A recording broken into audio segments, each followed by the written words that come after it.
Hello again and welcome back to our course on Excel 2013.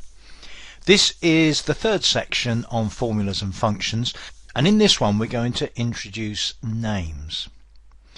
But first of all, let's go back to our refurbishment estimation job, and it should be pretty straightforward for you now to work out the floor area of each of these rooms. So by way of revision, let's put in the floor area for the dining room.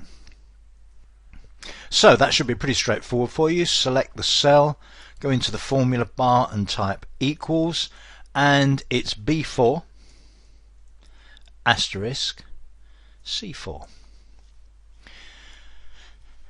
Click on the enter tick and I've got that area.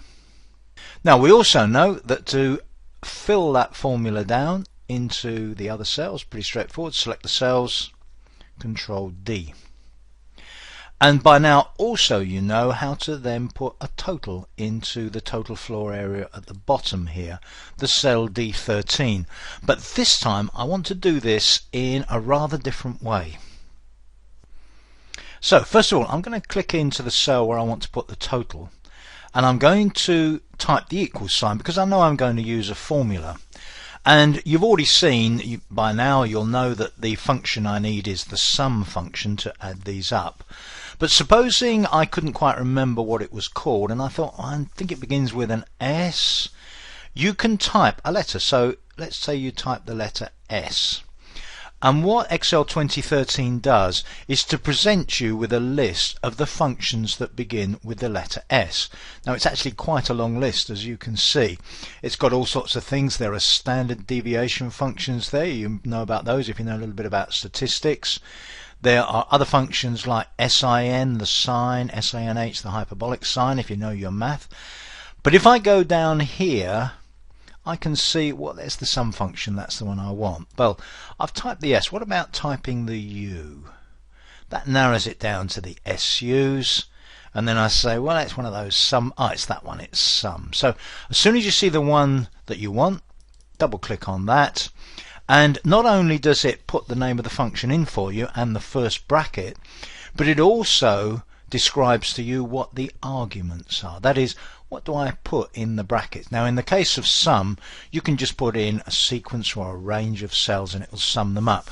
But for some functions, the arguments are a little bit more complicated. We'll look at that a little bit later on. So you will also probably know from the earlier sections that you could type in now the range of cells we want, which is basically D4 to D12, so that would be D4 colon D12. But there's another way of doing that as well, and that is to say, well, I don't particularly want to work out what the cells are. Why don't I click in the first one? Now watch what happens when I click in the first cell. It actually puts D4 in the formula for me and gives me a variant on the marching ants around the cell I've chosen. And now you might say, oh, that's great, I just need to go down to D12. But you can do something even easier than that, because if you grab the corner of the marching ants box and drag it down, look what happens in the formula. It actually puts the D12 in for you, and when you release, all you've got to do really is to type the closing bracket, and your formula is there for you, all done without you doing much typing, and also without having to remember too much either, or to work out exactly what that range of cells is. So tick it, there's our total floor area. So the next calculation that we're going to do is to calculate for each of the rooms in the house its percentage of the total floor area of the house. I don't know whether you can remember how to calculate percentages. Most people can. Some people it's a bit of a blank. It tends to be the sort of thing that if you don't do it very often you maybe forget how to do it. So I'll tell you how to calculate a percentage. If you wanted to find for the dining room its percentage of the total floor area of the house, you do this calculation. You take its floor area, divide it by the total, and multiply by 100. So that's the calculation I'm going to do. So if I click in there first, put an equal sign because it's going to be a formula, The dining room is D4, its floor area, divided by, then I want to divide by the total, which is D13. Now I should point out here that I am making a deliberate mistake, but D13 appears to be right. If you've spotted what the mistake is already, that's absolutely fine. If not, you'll find out in a moment. And that's going to tell me what proportion of the total this floor area is. So let me just click on the tick mark just to see what I get for that. And it gives me a figure of 0.175. Now that is as a proportion. If I want that expressed as a percentage, all I've got to do is to go up to Format Cells. I could of course right click as well, but I'll go to Format Cells, where the current category for that cell is number. If I make it into a percentage, decimal places, I don't really want decimal places on this percentage. I'm just going to put it down to 0 decimal places. Click on OK and see what I get. It actually is 17%, so the dining room has 17% of the total floor area. Now let's fill that down and see what happens. Select, Control D, what do I get? I get a load of errors. Now if you've worked out why I've got a load of errors, that's good. If not, you'll find out in a moment. As we saw before, when you get an error, say like this one, if you click on it, there's a little message at the left, hover over.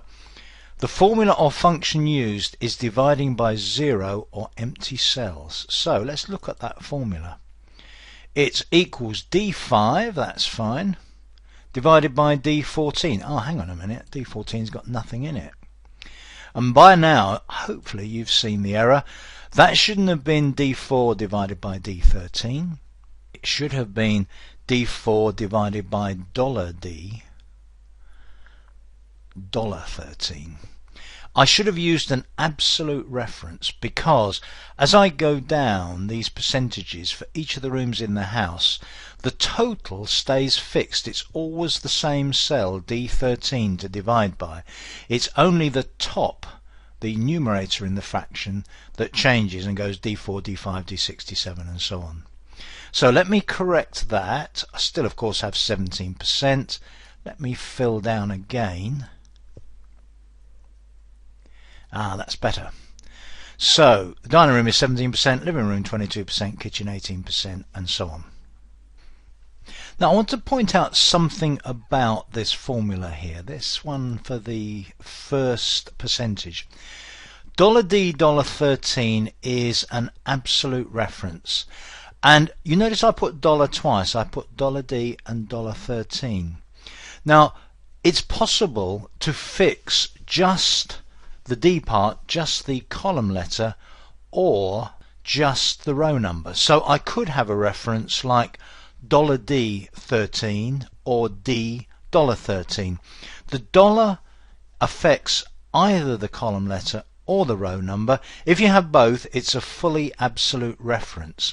If you just have $1, so maybe dollar for the D or dollar for the 13, then that's what's called a mixed reference, because it's partly the sort of general relative reference and partly the absolute reference.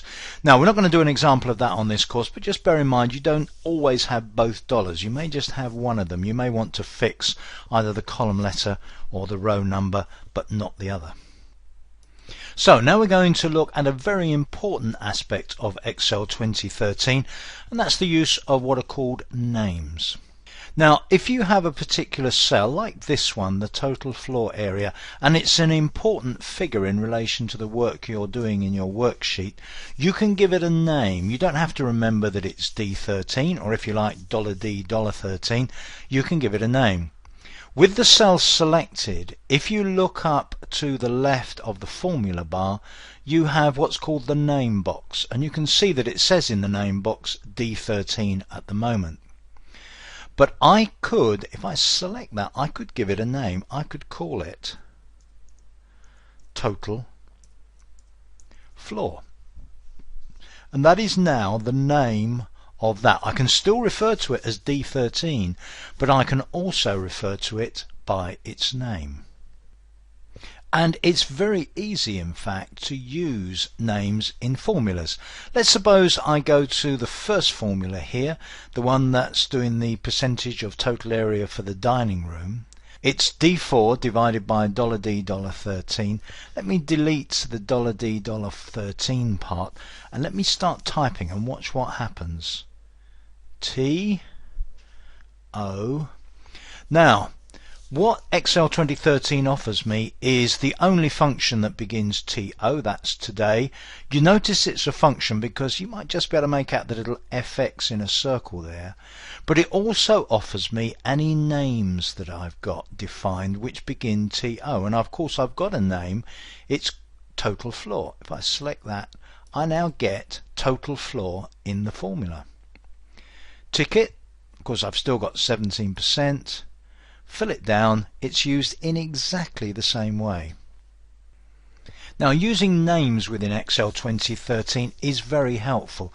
If you go to the Formulas tab, there is a Defined Names group, and if you go to Name Manager, it opens up the Name Manager dialog, which lists all of the names that you have associated with this particular workbook. At the moment, of course, we only have one. It's called Total Floor. Current value is 1803.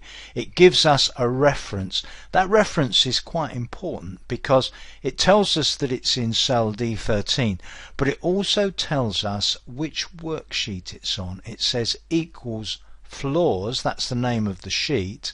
The exclamation mark says the name of the worksheet is floors. What's after the exclamation mark is the cell reference on that sheet, which is D13, of course.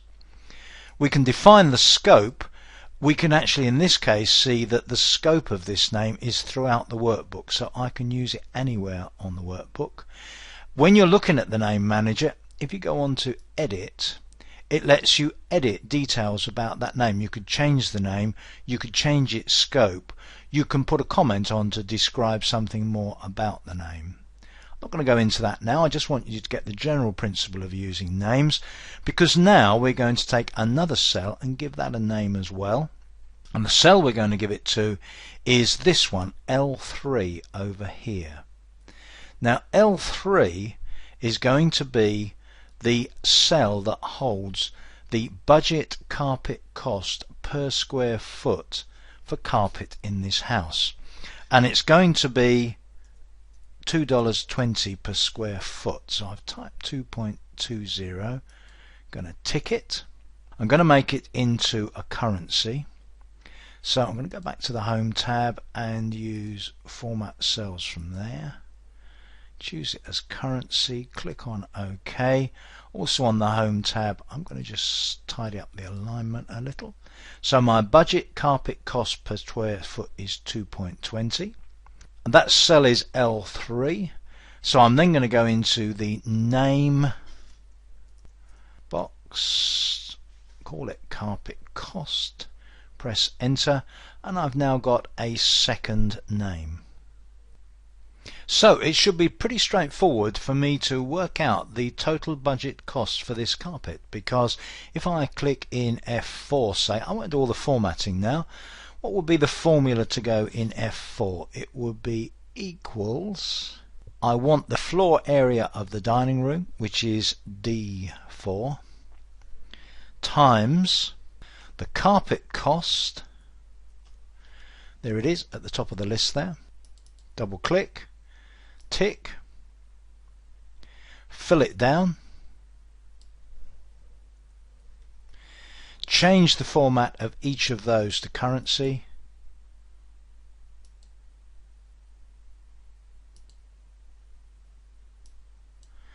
click on OK, and there are all my individual costs for carpet for the rooms of the house, and of course I can work out a total as well.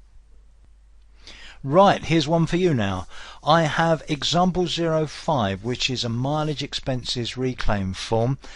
In the header of the form there is a rate per mile box, currently set at 31 cents, covers the period November 12, and in the body of it I've got a list of a number of trips. Each one I've got an odometer start, mileometer start mileage, odometer end, mileometer end mileage.